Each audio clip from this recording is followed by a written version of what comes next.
vision of what the comment says before you push it live. So unlike Facebook and Twitter, whereby the user comes on, posts a comment, and it's there, with YouTube you can set it up so that any comments can be moderated by yourself before it goes live. So that's a nice opportunity, because if we don't want people coming onto our channel and writing bad things, or potentially things that might be quite negative, then that gives us an opportunity to actually see that comment and approve it to go live before it goes out into our channel, because we're going to be associated with all of the content on our channel, even if we didn't write it. So that's just an important example. Talking about Janssen again, they produced a channel called Living with ADHD, and that was a hugely popular channel in the UK. The video alone received 250,000 video views within a few months, and it inspired well over 2,000 comments. So for quite a very specific disease area, the compelling content through the video, through having some really nice, engaging content through the video, inspired a lot of community action, and it also generated a lot of press. So that just goes to show how important YouTube can be as a channel, and how important video is for consumers. Can we ask how many organizations here use YouTube actively? Anyone? We have in Italy, France, Serbia, Croatia, and Romania. And you. Okay, anyone else? What kind of videos do you post in Macedonia? So, what kind of videos do you produce? Conferences like this, workshops. Is it just educational material mostly. Mostly educational material. Just educational material. Do you see the statistics, how many people view them? Do you have any comments? Are people commenting on them? Are people engaging with them? Comments are usually disabled because of the trolls, internet trolls, because we don't want negative content. We want to be there to be presentable, to present something, but we don't need internet trolls. Well, you will have internet trolls everywhere. Yeah, but when you disable comments, then people can simply focus on the video and not on the... But then what if you then lose one positive comment? What if someone wants to outreach to you? That's the price that you're willing to pay, because with the video we have tags that leads to Hepatitis, that leads to anybody who wants to ask any sane or normal question. But then do you have like a forum on your website for direct engagement with people? What I'm asking basically is, do you have some place, some vehicle, some channel for people to come to your organization and engage with you, and to engage between themselves? Yes. I know that Hepatitis, you have a forum. We have a really good forum. Yes, you have a great forum, and there are trolls there, I'm sure, but you're doing a good job to filter them. It's easy to delete the trolls, it just takes a little bit of time. We have like 1,500 members, and let's say 10 trolls per day. But we delete them. Okay, so you see 1,500 people are members, and let's say 200 are commenting on a weekly, monthly, whatever basis. And then on top of this, you have only like 5 or 10 trolls. Mind you, this is, we are all engaged in liver diseases. We're not engaged with Lady Gaga or with Justin Bieber, so there won't be so many trolls. You cannot write something about triple therapy and expect someone to come and troll to you, oh no, that's stupid, that's not going to work, or I don't like your music. So there won't be that many trolls. Don't be afraid to engage with your audiences, and video materials are the best things that outreach easily, because even the media, when some kind of, I don't know, TV channel is interested in you, they can just pick up the video and they can streamline it. They don't have to spend any time to think about the content. They just take it from you, copy and paste, and it's out there. And video is the easiest thing for users to take in, because with video you have most visual and most audio perception for everyone. So it's the fastest. Because some people are visual and some people don't get the information that way. And if you're sick and you really want to know things, you don't want the pictures. You don't want pictures or videos or anything. You just want to know This is why we were talking about multi-channeling. Exactly. Yeah. We're not saying do only video. We're not saying do only Facebook, do only Twitter. Do everything. Do as much as you can. But I don't think, you can't say that visualability is always, because people are different, you know. Some Not people always. cannot take in visual things.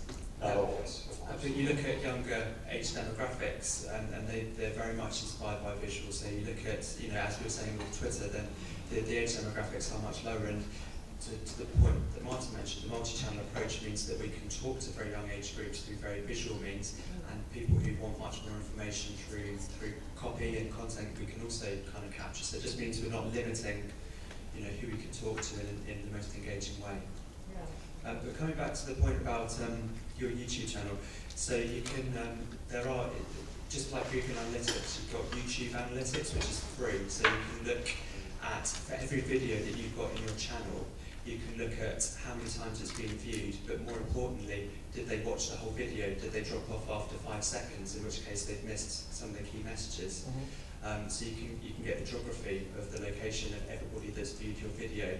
So that's really important insight, and it's free. So all you need to do is just log in, and you can see, you know, at what point the average user stopped watching the video, you know, which would suggest your video is too long, or you need something that's going to draw them through the content. So that's, you know, that's the first thing.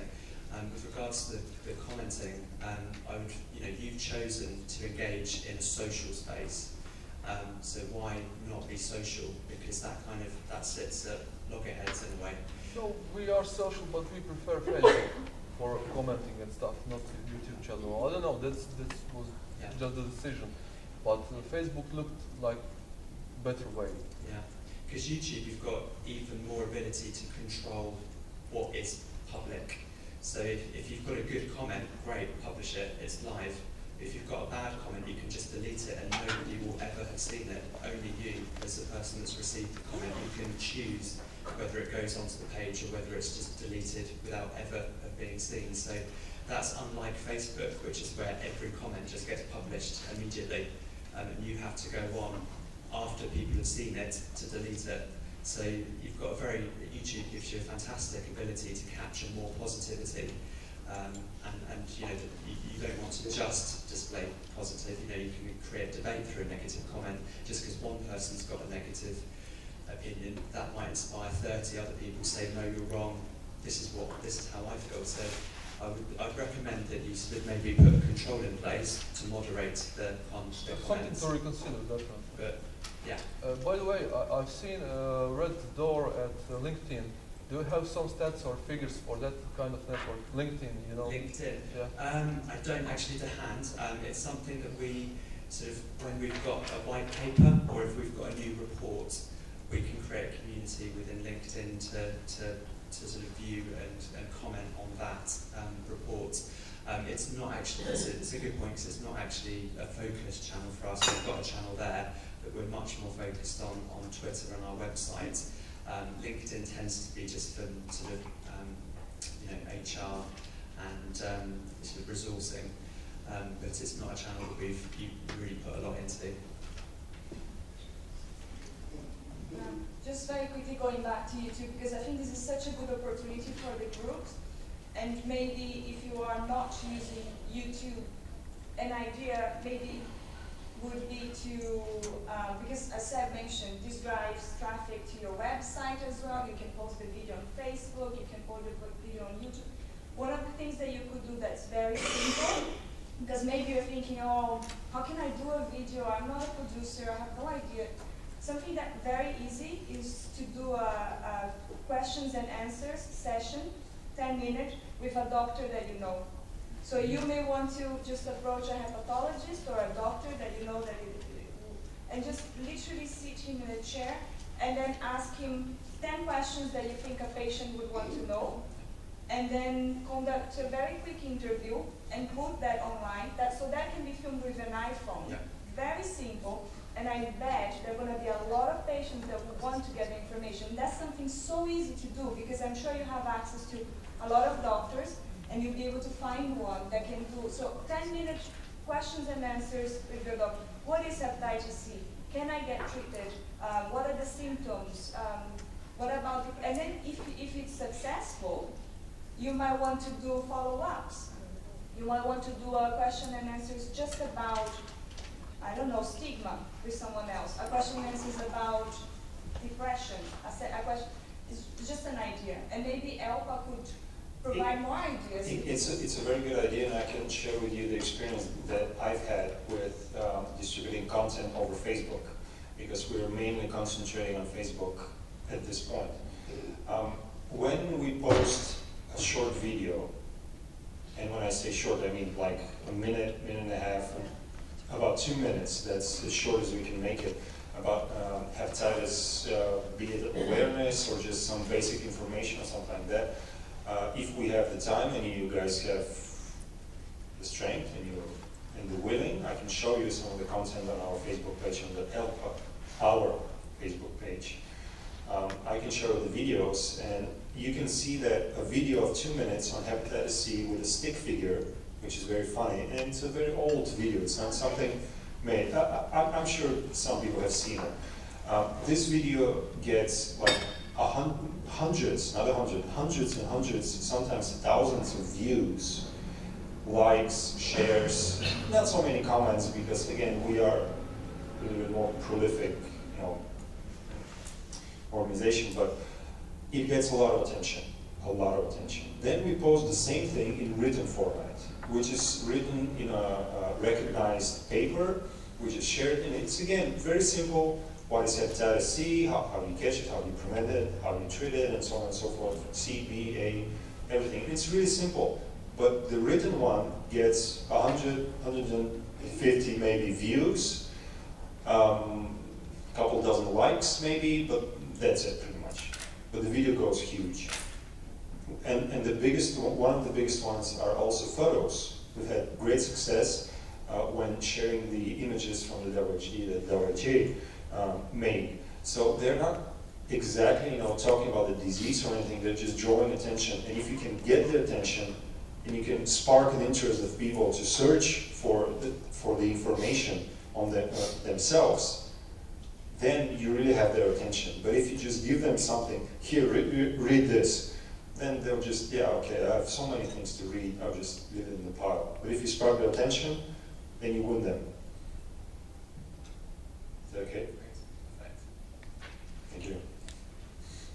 And then maybe I can show you a short video with our vice, not vice anymore, but policy director that he made last year. It's 2 minutes video, and you'll laugh about it. It just outlines how easy it is to just grab a camera, film a short video, post it somewhere, and it grabs everyone. I guess the only other thing to add to that is there's a great phrase which is that from sort of behavioural psychology that says people buy with emotion and back it up with logic. So if you're trying to convince somebody of a message or dispel a myth or break stigma, then the best entry point to that is to grab their emotion, and then the sort of any supporting information, supporting data just goes in to reaffirm that that emotional impact that you've had from the outset of the video. So videos that inspire and pull the heartstrings and trigger emotion are going to be really, really powerful and something that a lot of people are going to share. So looking at Wikipedia, Wikipedia is another great social platform, and we've had experiences of editing Wikipedia pages. So there is a Wikipedia page dedicated to World Hepatitis Day. We have edited that ourselves in multiple languages so that it's up to date with the theme that we have for the year. That it's got links out to websites. You can very easily on Wikipedia look at how many people go onto that page. So there's something like 11,000 people that hit the World Hepatitis Day Wikipedia page every month. So to make sure we've got a link through to the World Hepatitis Alliance website on that Wikipedia entry is really important as a sort of charity and patient-led organisation, and that gives us a really good opportunity to do that, because a brand or a pharmaceutical company can't really do that because it's not really seen, it's just seen to be promotional. So that gives us a good opportunity to make sure we've got links on key content in Wikipedia out to our sites. You have to be slightly careful with Wikipedia, so you can make edits, you can make changes, you can't really create brand new pages, and if you try to do so, then you can get a bit of a telling off from the Wikipedia community. So the best practice always states that you should always engage with the people who are interested in those pages and let them know about what your plan is before actually doing it. So a bit like you would talk to a journalist to get